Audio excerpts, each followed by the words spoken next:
नमस्कार, बहुत स्वागत है आप सभी का। कच्चा चिट्ठा देख रहे हैं आप। मैं हूं आपके साथ मोनिका ठाकुर और कच्चा चिट्ठा में आज सबसे पहले बात करेंगे एक ऐसे फैसले की जिसने खलबली मचा दी है। आखिर 72 घंटे के बाद कौन सा फाइनल फैसला होने वाला है?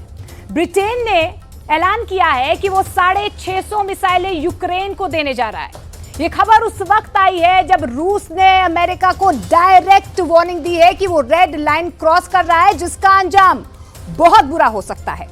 ब्रिटेन और अमेरिका दोनों की हथियार सप्लाई वाली रणनीति ने पुतिन को एक ऐसा प्लान बनाने का मौका दे दिया है जिससे लंदन से लेकर वॉशिंगटन डीसी तक खलबली मच गई है। घर,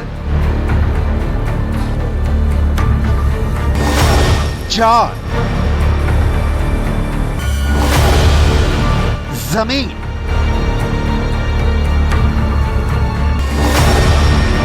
जंगल,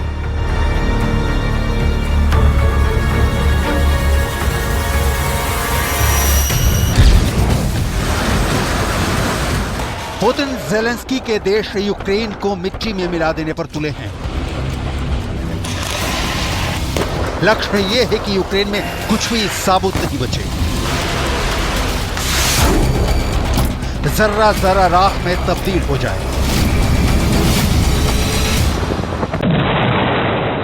पिछले 2.5 सालों के युद्ध में रूस का यूक्रेन के खिलाफ ये अब तक का सबसे बड़ा हमला है।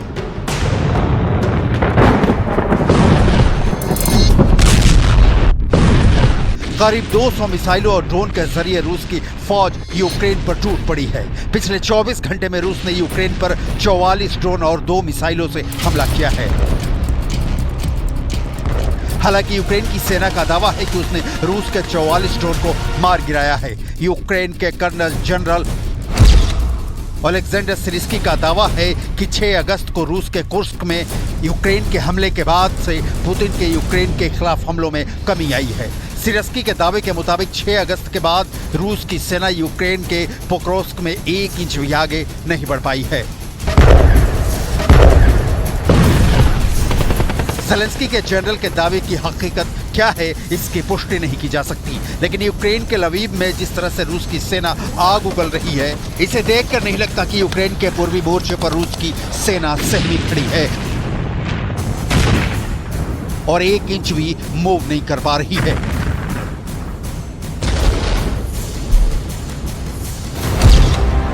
मॉस्को से लंदन की दूरी 2896 किलोमीटर। मॉस्को से वाशिंगटन डीसी की दूरी 7816 किलोमीटर। मॉस्को से वार्सा की दूरी 1264 किलोमीटर।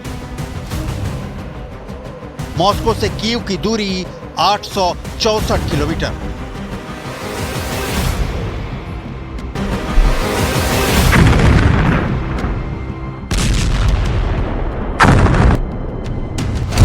पुतिन के रडार पर 4 देश एक साथ न्यूक्लियर पावर से लैस बैलिस्टिक मिसाइलों से पुतिन करेंगे प्रहार। 12 बार धमकी दी, अब की बार 4 देशों की कैपिटल एक साथ परमाणु बम से तबाह। पुतिन का प्लान तैयार, फाइनल फैसले का इंतजार। पुतिन का क्रोध 7वें आसमान पर है। पुतिन के बार बार मना करने के बावजूद ब्रिटेन यूक्रेन को नए हथियारों की खेप देने जा रहा है। पहले उन हथियारों की डिटेल देख लीजिए कि ब्रिटेन यूक्रेन को अब की बार कौन कौन से हथियार देने जा रहा है। उसके बाद दिखाएंगे कि पुतिन ने लंदन को तबाह करने की क्यों खाई तीसरी कसम।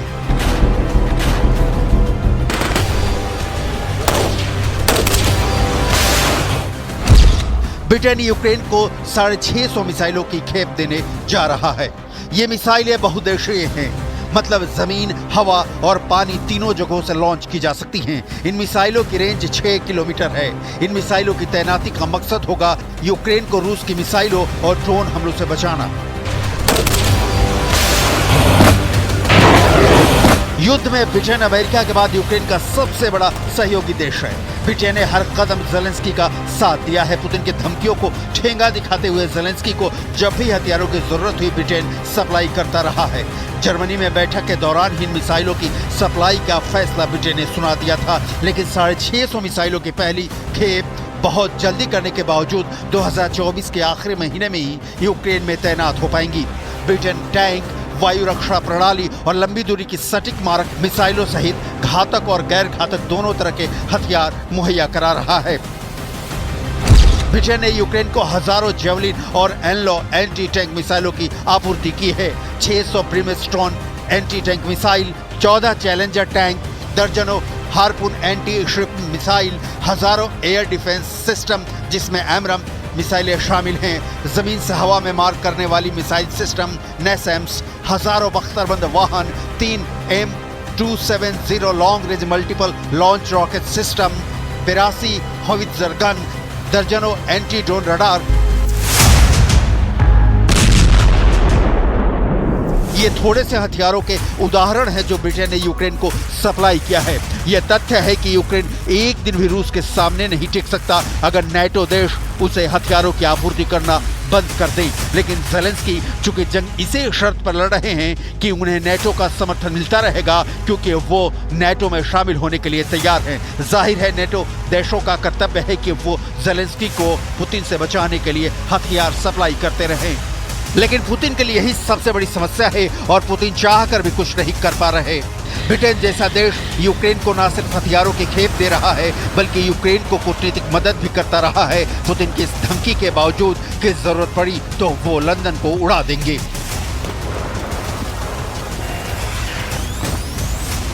यूक्रेनी युद्ध तब तक लड़ता रहेगा जब तक नाटो देशों से उसे मदद मिलती रहेगी। कहा तो यह भी जा रहा है कि ब्रिटेन जैसे देश ज़ेलेंस्की को न सिर्फ हथियार मुहैया कराते हैं बल्कि ब्रिटेन की सेना यूक्रेन में फ्रंट पर भी लड़ रही है। ज़ेलेंस्की जिन हथियारों से पुतिन की नाक में दम किए हैं वो सारे हथियार उन नाटो देशों से ही मिले हैं। ऐसे 5 हथियार जो ज़ेलेंस्की की सेना के लिए वरदान साबित हो रहे हैं हमने इंटरनेट की मदद से तलाश करके आपके लिए उनकी रिपोर्ट तैयार की है, जिनमें पहला है एटकैम्स। यूक्रेन के पास MGM-140 army tactical missile system यानी एटकैम्स की कई बैटरियां हैं। इस मिसाइल सिस्टम को अमेरिका बनाता है। 1670 किलोग्राम वजनी इस मिसाइल की रेंज 300 किलोमीटर है। यह अधिकतम 50 किलोमीटर की ऊंचाई तक जा सकती है और 3704 किलोमीटर प्रति घंटे की रफ्तार से उड़ान भर सकती है। अमेरिका ज़ेलेंस्की की जान है, बिना उसके ज़ेलेंस्की को पुतिन पल भर में मसल देने की ताकत रखते हैं। लिहाजा रूस के विदेश मंत्री ने अमेरिका को नई धमकी दी है। ये धमकी क्या है आपको आगे दिखाएंगे। अभी देखिए हथियार नंबर 2 जिसके दम पर ज़ेलेंस्की जंग जीतने का दावा करते हैं। एटकम्स के अलावा यूक्रेन फ्रांस ब्रिटेन में बनी क्रूज मिसाइल स्टॉर्म शैडो का भरपूर इस्तेमाल कर रहा है। स्टॉर्म शैडो लंबी दूरी की हवा से लॉन्च की जाने वाली मिसाइल है। एक मिसाइल का वजन 1300 किलोग्राम होता है। इस मिसाइल की रेंज 550 किलोमीटर है। ये 1 सेकंड में 323 मीटर की दूरी तय करती है, यानी 1200 किलोमीटर प्रति घंटा की रफ्तार है इसकी। M142 हाई मास आर्टिलरी रॉकेट सिस्टम यानी हाईमास, ये एक लाइट मल्टीपल रॉकेट लॉन्चर है। इसकी रेंज 2 किलोमीटर से लेकर 300 किलोमीटर तक है। हाई मास लॉन्चर्स को 85 किलोमीटर की रफ्तार से 480 किलोमीटर की रेंज तक ले जा सकते हैं। हाईमास रूस के हमलों को रोकने के लिए ज़ेलेंस्की के लिए बहुत काम का साबित हो रहा है। ऐसे ही बहुत कामयाब हथियार है patriot missile. Patriot missile America ने बनाई है। ये सतह से हवा में मार करने वाली मिसाइल है। इसका इस्तेमाल बैलिस्टिक मिसाइलों को मार गिराने में किया जाता है। यूक्रेन का दावा है कि उसने रूस के हाइपरसोनिक किंजल मिसाइल को पैट्रियट से ही मार गिराया। इसकी रेंज 30 किलोमीटर से लेकर 160 किलोमीटर तक है।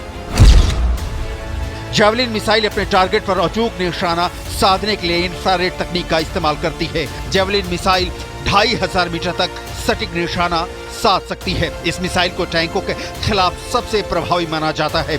जेवलिन मिसाइल को फायर एंड फॉरगेट हथियार के नाम से जाना जाता है। ज़ेलेंस्की का हथियार गोदाम भरा हुआ है, लेकिन इतना भी नहीं कि रूस के पास उसका तोड़ नहीं है। लेकिन समस्या यह है कि 32 देशों का गुट है नाटो और सामने पुतिन प्रत्यक्ष तौर पर कम से कम अकेले हैं। रूस की फैक्ट्रियां दिन रात हथियार उगल रही हैं। बावजूद इसके कई ऐसी रिपोर्टें सामने आ चुकी हैं कि पुतिन के वेपन डिपो खाली हो रहे हैं। जाहिर है नाटो की ज़ेलेंस्की को हथियार सप्लाई से रूस क्रोधित है। रूस के विदेश मंत्री सर्गेई लावरोव ने इंटरव्यू में कहा, अमेरिका को यह समझ लेना चाहिए कि रूस की रेड लाइन ऐसी नहीं है जिसे खिलवाड़ किया जा सके और वे यह अच्छी तरह से जानते हैं। अमेरिका का यह कदम रूस और अमेरिका के बीच गंभीर तनाव को बढ़ावा दे सकता है और इसके गंभीर परिणाम हो सकते हैं। अमेरिका यूक्रेन को हथियारों की सप्लाई करता रहेगा और अपने रुख से पीछे नहीं हटेगा तो रूस भी अपने हितों की रक्षा के लिए कठोर कदम उठाएगा जो वैश्विक स्थिरता के लिए सही नहीं होगा। हाल के कुछ महीनों में यूक्रेन ने अमेरिकी हथियारों का इस्तेमाल करके रूस के अंदर हमला किया है जिससे रूस को काफी नुकसान उठाना पड़ा है। ये हमले अब बढ़ते ही जा रहे हैं। कुछ दिन पहले यूक्रेन ने रूस की सीमा के अंदर कुर्स्क को अपने कब्जे में ले लिया था जिससे कि वैश्विक स्तर पर ये संदेश गया कि रूस इस युद्ध में पिछड़ रहा है। लेकिन यूक्रेन पर पुतिन के ताजा हमले कुछ और कहानी कह रहे हैं।